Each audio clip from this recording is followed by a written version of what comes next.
Polynomials are one of the most well-behaved types of functions that you're going to deal with. When you're dealing with them with derivatives, they behave super nicely, and what we find is with antiderivatives, they still behave super nicely. So if we go back and remember how to take the derivative of a polynomial, or rather specifically a term to a power, but this behaves for general polynomials. If I have some number times x to a power, the derivative, you bring down the power and subtract 1 from the power. So you leave that constant out front. Now, if we rewrite this slightly, instead of writing it to the power n, we write it to the power n plus 1. It's the same formula. We bring down the power and we subtract 1 from the power. Now, if we divide both sides by n plus 1, what we get is that the derivative of the constant times x to the power plus 1 divided by n plus 1 is equal to kx to the n. So why are we doing this? Well, the reason why we're doing this is that usually in antiderivative cases, you're going to be given a constant times x to a power. And so if you're given a constant times x to the power, then its antiderivative, by definition, is what's in here. So I have a constant times x to a power, and its antiderivative is the same constant where you add 1 to the power, and then you divide by the new power. So the power rule for antiderivatives is really nice. You essentially take the function as is, add 1 to the power, and then divide by the new power. Add 1 to the power, divide by the new power. That's it. And now remember that for general antiderivatives, we don't want to forget to add that plus c, because remember the derivative of something plus a constant, well, that constant will always derive to 0. And in the exception of initial value problems, we're all in what's called particular solutions, we're almost always looking for that general case with the plus c. Do not forget to add plus c. So let's do some problems with this power rule. The first one is f of x equals 2x to the 5/7. So what we're going to do is we're going to say that big F is 2x.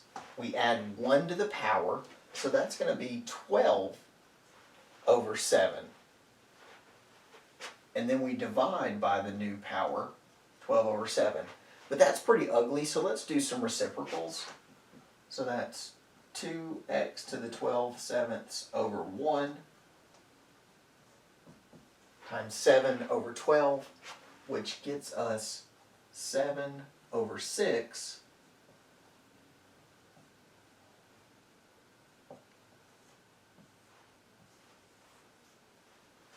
I kind of cheated. I didn't add the plus c here or here. I just added it on at the end. That's pretty standard practice, but feel free to do what you need to do there. The second one is g of x is 5 over x cubed. Now 5 over x cubed isn't nice and power rule friendly, so let's rewrite it to be power rule friendly. In this case, we're going to rewrite that as 5x to the -3. So now that we have it as some constant times x to a power, we can apply the power rule.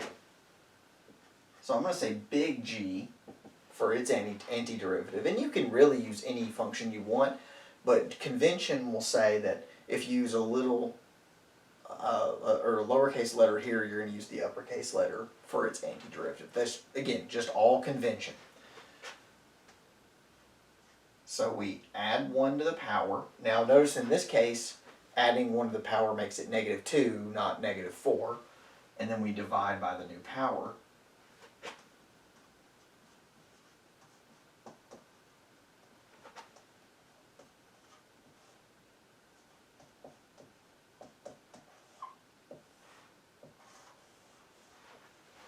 For my money, I would have been fine leaving it there, but depending on what you're doing, you may prefer to write it this way.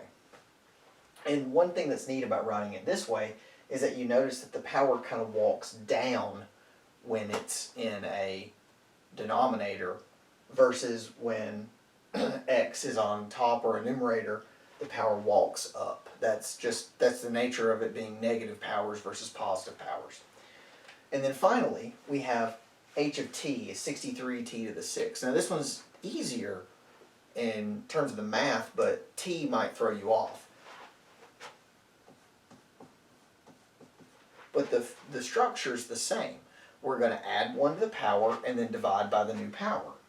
We're going to say 63t to the 7th over 7. And then 63 divided by 7 is just 9.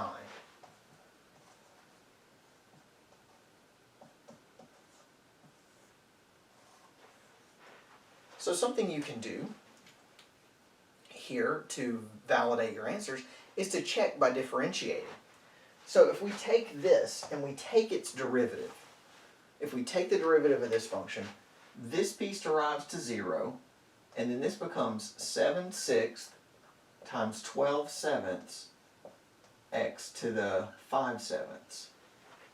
And then you're going to have the 7's cancel, the 12 and the 6 cancel to get a 2. So you have 2x to the 5/7, which is what we have here. So we can feel reasonably confident.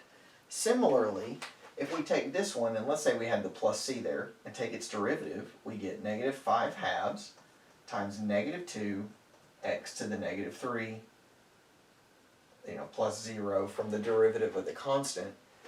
The negative 2, the negatives cancel, and the 2's cancel, leaving us with our original problem of 5x to negative 3. And then finally, if we take the derivative here, we get 7 times 9t to the 6th plus 0, 63t to the 6th. So one of the really neat things about antiderivatives is you can check them. If you were like, I don't know if I did this right, take its derivative. If you take its derivative and you get back where you started, then it's right. Amazing. Super easy to check your answers.